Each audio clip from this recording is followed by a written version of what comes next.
Good morning. Welcome to Diane's Kitchen. Today we've got one of my favorite people on, Brian Cole.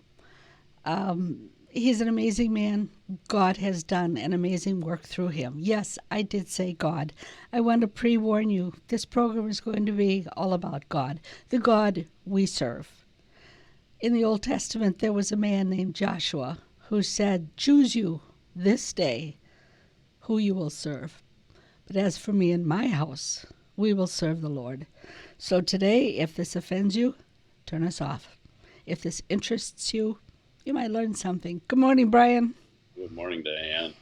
I can't wait for this conversation today. We live in a world that has gone haywire, but a world that Christians already knew was going to be going haywire. We're right on time. We're right in God's playbook. Tell me, what have you been up to? Well, when this whole COVID thing hit back in March, kind of put a squash on my speaking events. Yeah. I've been on the road for just about going on 10 years now, and it's my probably one of my favorite things to do is, I'm more of an evangelist than anything, and I love going out on the road and speaking at schools and churches and youth groups and dance companies and everything else.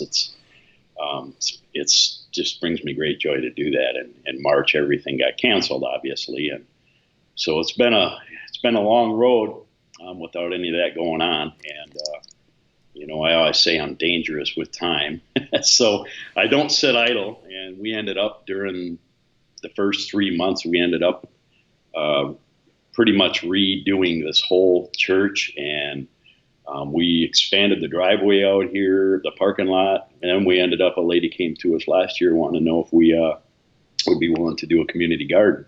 So then after that was done, we went out and started chopping trees down, and we have a whole huge area out here where we've just last week we loaded in probably 100 yards of dirt, black dirt, and we're getting that all graded out there. And so we're starting a community garden. And then as of 2 weeks ago, my speaking events finally started picking up a little bit, and I was on the road this month, a couple times in Minnesota and Iowa, and be back on the road once next month and 3 times in October. So Good.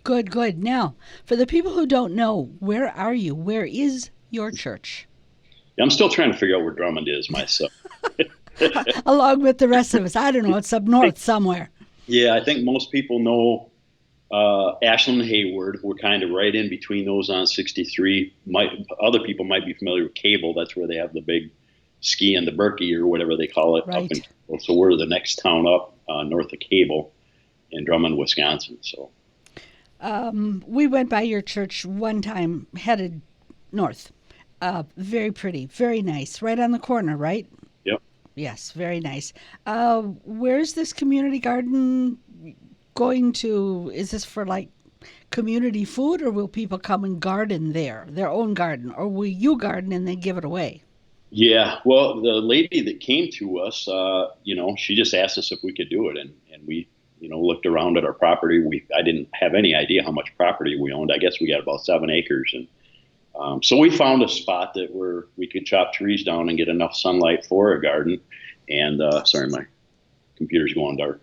To start a garden, and we decided to just do it because we again had time, but we really didn't know how it was going to work, what it was going to look like. Really, this was going to be on her. I don't have time to do all these other things. Right. As long as someone's willing to handle that, we'll handle it. So over the last couple months that we've been talking, I think she plans on having plots 25 foot by 25 foot. Right.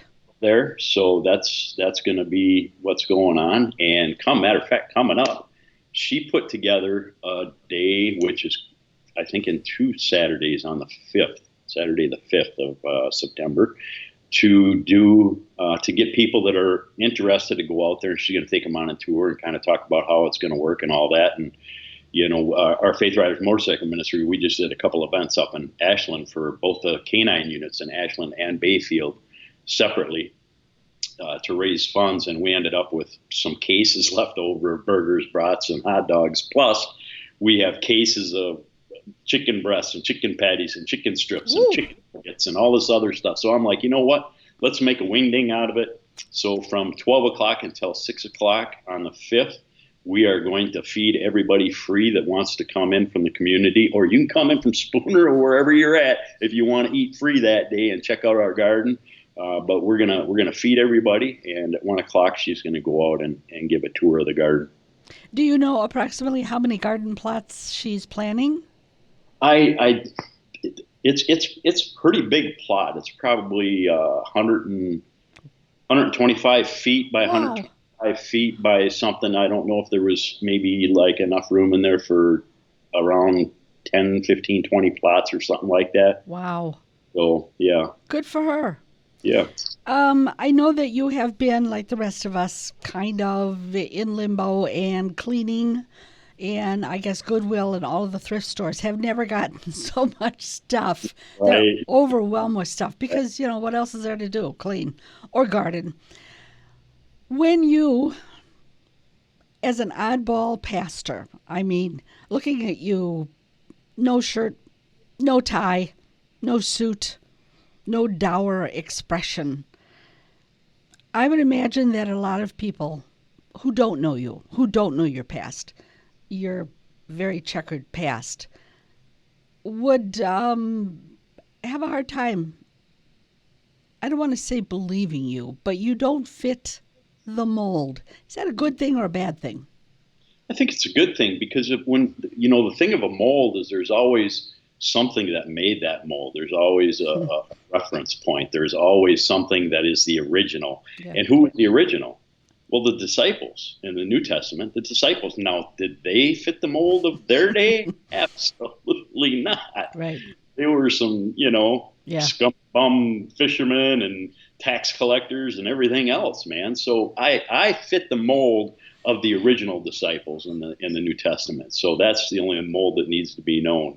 I know one day I don't look at you guys, thankfully, and I really appreciate it. You put up my messages every week. Mm-hmm. And, I don't really look at the comments because after a while I just got sick of them. I don't look at that stuff. If somebody wants to talk to me or has a concern or whatever, it always says they can message me, they can email me. I ain't looking at these pitiful comments. But the thing of it is that, man, I don't fit this society's mold, but I fit the original mold. And all I know is I love Jesus. And one of the things the comments that I saw one time was somebody saying, doesn't this guy ever, dress up in something other than leathers and tank top? I do. If you watch my messages online, every once in a while, at least once a month or so, I think I dress up. Woohoo! People on their toes. Mm-hmm. But you know what? This is who I am. This is who God created me to be. I ain't trying to wear a suit on Sunday and be some other guy any other day. I am who I am, and I wear this kind of stuff in church on Sunday because it's who I am, and I'm not going to change what God created me to be to appease somebody else's sense of what's normal in church. And I don't know where this all comes from because when you read the New Testament, people would get together as they were in houses. Well, No suits, no ties, no pretense, just a bunch of people who might smell like fish, who might smell like worse. yep. And Eating together, fellowshipping together, probably having food fights, and didn't realize food fights, that's Matthew, what? I don't know. Yeah, it's in there. That's part of that got lost. Because you've spent so many years in prison, the majority of your life in prison for horrible, horrible, horrible things, because you were so rebellious, because you were so angry, because you were so bitter against God. When you go into the prisons, how do you do that? They let you in. You're sitting there with what? One, two, a room full? How do you start? Well, it just kind of depends. For a few years, I was going into the Chippewa prison, which was a prison I was released from on a monthly basis every second Sunday of the month. And there were, it's a ERP program or earn release program. So there's always people coming and going. Nobody's permanently there. They go through these programs, they're released, they bring up a bunch more people, go through the program. They have 3-month programs, 6-month programs. So there's always a mass transit going through there. So at times I might have 10 people in there. Other times I might have 50. But it's always a pretty good group of guys. My other regular one, I go to the Jackson prison at Black River Falls. Every now and then, I used to go in there a lot when I was when 513 Free, a band from Eau Claire, was around. We'd go in there and do things together, do music. I'd give a testimony, but they're not around anymore. But I still go in there. I'm invited in every Christmas season. I usually come in November, and I speak to two groups of guys at night on a Sunday night, and there's usually 50 to 70 or 80 people in each one of those groups. So here you are, you're standing up or sitting down or whatever in front of these people. How do you start? Well, I sit down, and you say in front of these people. Well, these people were my family for Right. many years, some for 20 years or better. So a lot of these guys that are in there, well, not a lot now. It's, I've been out for 10 years now, so some of the people that are in there still know me. They knew the old me, and they know the me now. So I just, yeah, when I go in and do those messages, I give a message, but I give messages that are, on track with something that they can comprehend and understand, and what we've all gone through and what we're going through now and all that. But when I go in and like with the jails and sometimes one-on-ones in there, it's just to relate with the guys and saying, hey, man, God has got so much more for you than this. And you know what? Whether you believe it or not, you didn't do what you did to get put in this situation, man. God put you in this situation so he could get hold of you. And, Old Testament verifies that. He gave the Jewish people the blessings and the cursings. And he says, if you don't do these things that, told you that I would bless you with, I will curse you. And part of that curse, the main part of that curse was, I will take you captive. Mm-hmm. And every time them Jewish people, the Israelites messed up, they got taken captive. Yeah. He does the same thing with his people today. They start messing up, he's going to take them captive in some way so he can get hold of them again. Why is that not more common thought? I have been criticized a lot for having exactly that attitude. My husband just had a heart attack a month ago.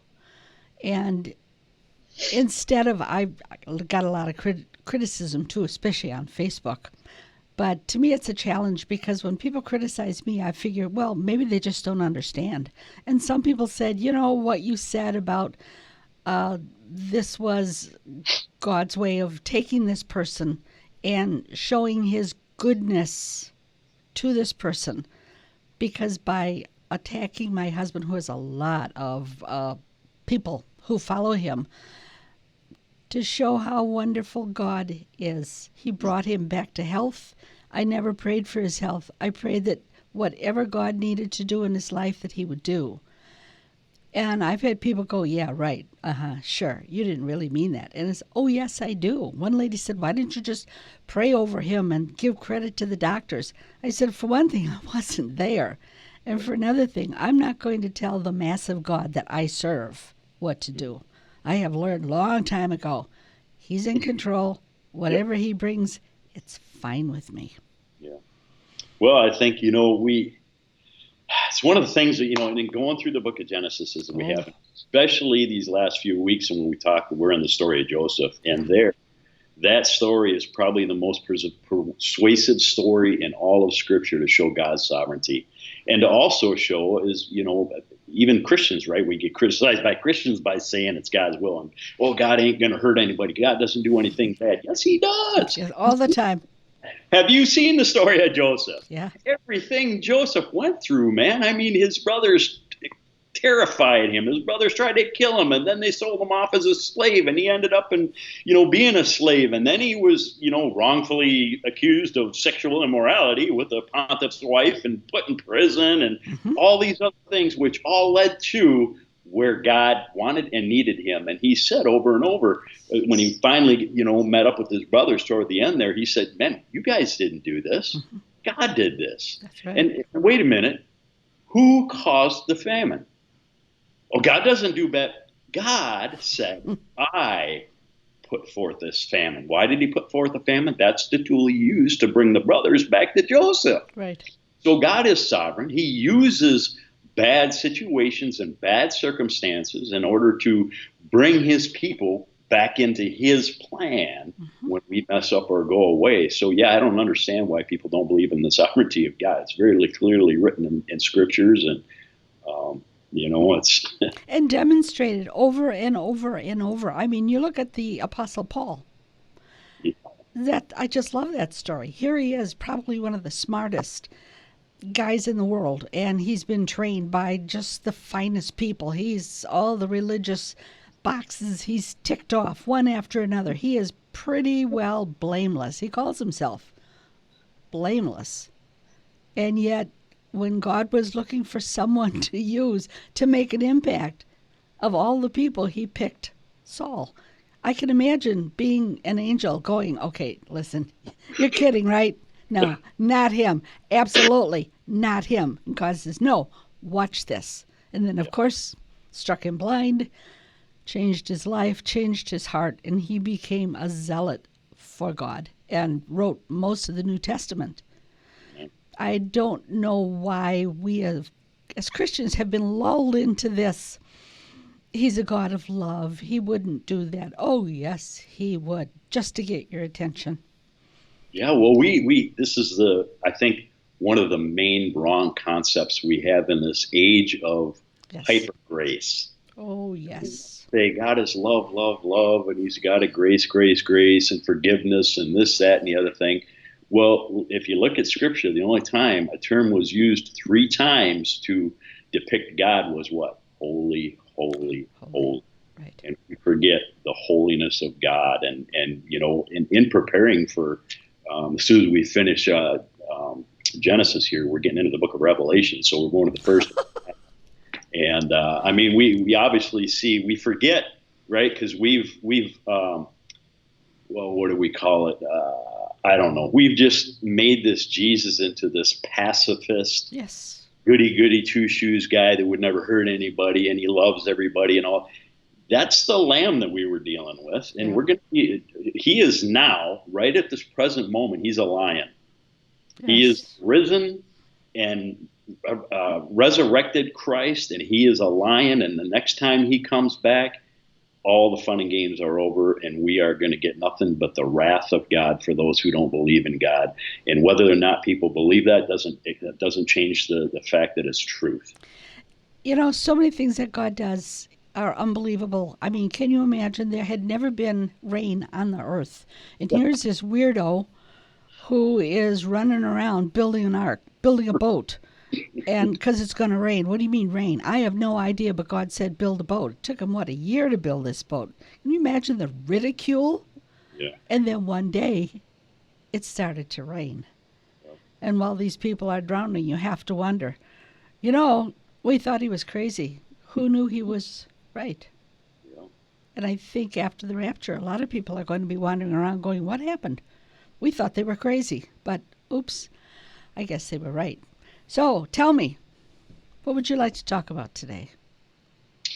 Well, we talked about a couple things here. I think one of the things is maybe this persecution that's going on. And I say that so lightly because we as Christians in America, really, there's no such thing as persecution. No.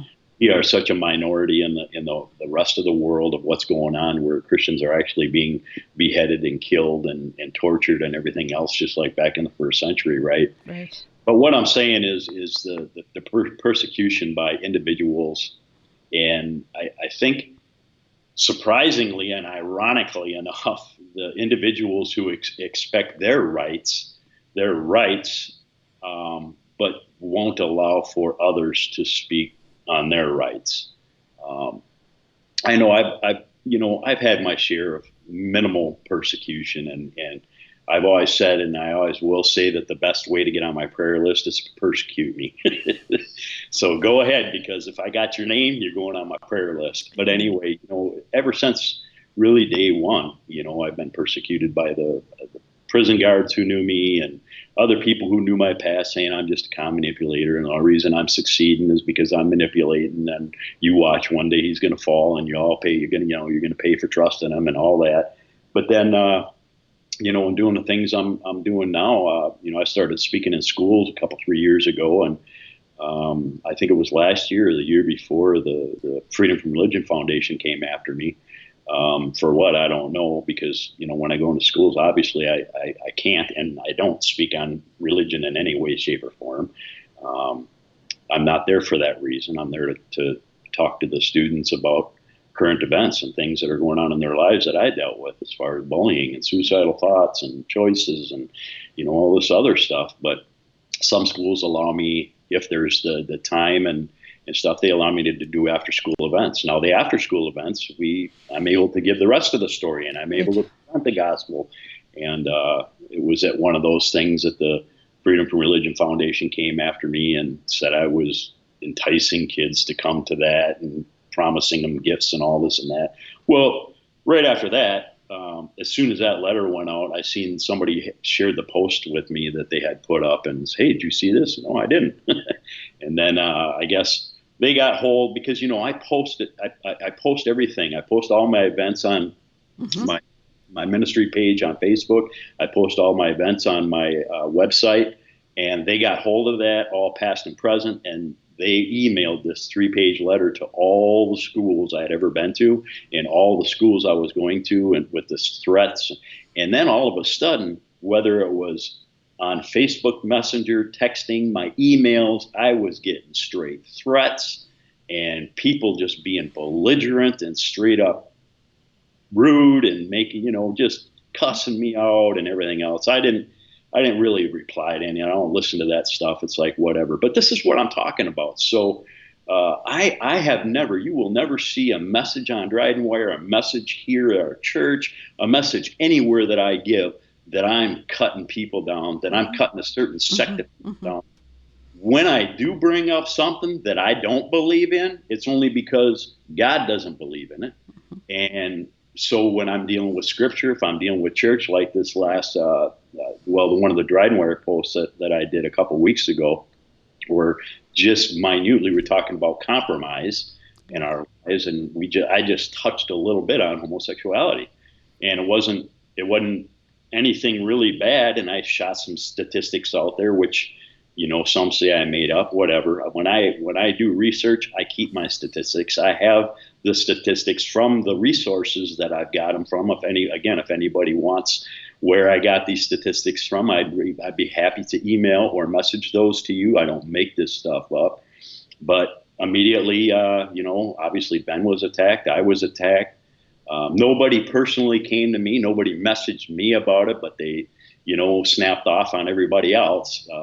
I have no respect for anybody that's got a problem with me and doesn't come to me with that problem. Yeah. But I only spoke what Scripture speaks. And in that article, I even put, and we can't box in this sin of homosexuality, because that's no different than if I was sitting here looking at pornography or cheating on my wife or lying or overeating and being a glutton. It's all sin. And so, it's funny that these individuals who don't agree with what you and I or Ben or anybody else says, they snap off and they go to all kinds of these extremes to prove their point and say not just that we're wrong, but now they want to shove their point down our throat and say, no, that's wrong. You got to believe this. You got to follow. You got to do that. All this liberalism and freedom of speech and all that, but yet all these liberals and free speechers, they want to shackle us and allow us not to say what we got to say. It's ironic, isn't it? It's amazing. It's a paradox I don't understand. And you know what? And then I see there were some attacks that when, I got the letter that this guy wrote to some businesses and stuff. And it's like, he said 3 or 4 things in there, and all of them were false or manipulated in some way. And, one of them was that I don't know, I was against LGBT or whatever, this, that, and the other thing. I'm not against anything. You got the right to do whatever you want to do. Right. That's what America is about. I don't have a problem with you being gay. I don't have a problem with you doing anything. But yet you've got a problem with me having a problem with something. I What what I find, what I have the issue with is because I'm a believer and yes. my God says that that's not okay. I don't believe it's okay. I'm not going to go and go over there and say, hey, you guys are sinners and you need to repent and all this. And if you're in my church, you're going to hear that. Okay. But I don't hate you. Right. I love you. Yeah, I know. My my own daughter. A lot of people don't know I have an older daughter. I never really knew her. I was locked up most of her life, and I tried to have a relationship with her, and I'm still trying. I'm praying for her, and again, she is living in that lifestyle. She's gay, drugs, all that kind of stuff. You know what? I love my daughter. Hmm. I don't agree with what she's doing, but I'm not going to not talk to her or not have anything to do with her or anybody else, Hmm. whether my daughter or not. You know what, LGBT community, you're welcome in our church, man. Come on in. We love everybody. We call the Oaks a bag of mixed nuts. And every single one of us here are knuckleheads. Oh, Matter of fact, the last message we did in our last Biker Sunday here a couple of weeks ago was God uses knuckleheads. You were talking about Paul. And you look at these people in Scripture, Joseph really, it amazes me that Joseph really is one of the only guys that really didn't do a whole lot. At right, least recorded. Everything just kind of happened to him. right. But everybody else, man, these guys are knuckleheads. And Judah, look at Judah's life. Holy cow. This guy's all murdering people and having sex with temple prostitutes and everything else. And where's the line of Messiah coming from? Judah. Judah, not Joseph. Hmm. See, Jesus identifies himself with these people. If you think you got a dysfunctional family, man, look at the family tree of Jesus Christ. No kidding. And it ain't no different here, man. Anybody is welcome here. We don't hate anybody. I just don't agree with your sin. I agree, and I think that's what so many people don't understand. When you come to Christ, when you give Him your life, when you're a Christian, born again Christian, we have no alternative than to follow God because He is our leader. And if He says it's wrong, then for us, it's wrong. For them who don't know Christ, maybe this is the life they've chosen. And it bothers me too that so many people feel very free to criticize Yes. everybody for everything, but yet we don't criticize any of these people who are just ready to take their gun out and shoot you in the knees. Yeah. But we serve a different God. Yeah. Well, that like I said, I just want to get it clear that I am not against anybody. Right. I seriously do. I love everybody, and Right. sometimes it's hard. I think one of the hardest parts of Scripture is love your enemies, pray for those who persecute you, and it's like sometimes I just want to ask the Holy Spirit to step outside the front door here for a minute so I can go take care of some business with these knuckleheads, other knuckleheads, right? Right. But eventually, when you do two things, when you start focusing on the things above and That's just right. get that out of your mind That's right. and understand, here's the key, understand two things. Number one, when we're dealing with individuals with so much hatred in them like this and rage and bitterness and everything else, you need to look past them to see the real enemy. Yes. Yes. Spiritual warfare. And number two, if God did what he did for someone like me or you, Hmm. who am I to think that somebody else doesn't have that same right to receive Christ's forgiveness and grace and love and everything else?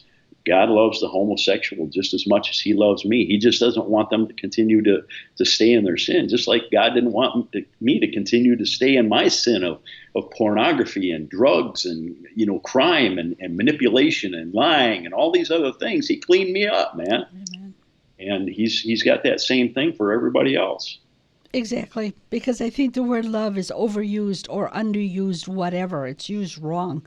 God is love. It's just 3 words. God is love. And boy, if you need love today, nobody's going to ever love you like God does and did and will. What else is going on in your life? We're quickly coming to the end of a half an hour. I know it just flies right by. It does. I wanted to ask you a question. Uh-oh. Uh, you when you came on and you say sometimes that you're one of my favorite people. Who, Diane, who in your life has had the most influence on you as far as, where you are today and your beliefs and all that kind of stuff? Who was your biggest influence in life? Boy, I don't really know the answer to that. I've had a real interesting life, lousy life, terrible childhood.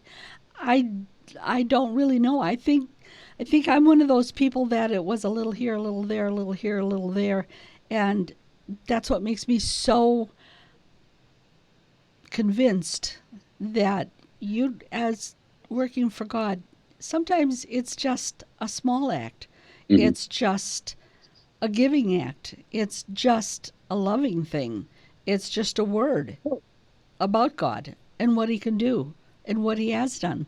So many people, I think God has taken the salt and pepper view of my life, not just one spice, but lots of different people, lots of different spice, lots of different perspectives. And of course, mainlining His word is absolutely mind blowing. Yeah. All these people that criticize God, you'd like to say, have you ever opened His word? Have you ever opened the owner's manual to see what we're supposed to be doing, who He is, why He thinks we should serve Him? I love the fact that you're going through the Old Testament. Of course, now you're going into Revelation. Um, One beautiful thing I like about Revelation is so many things you see in Genesis, you're going to see in Revelation.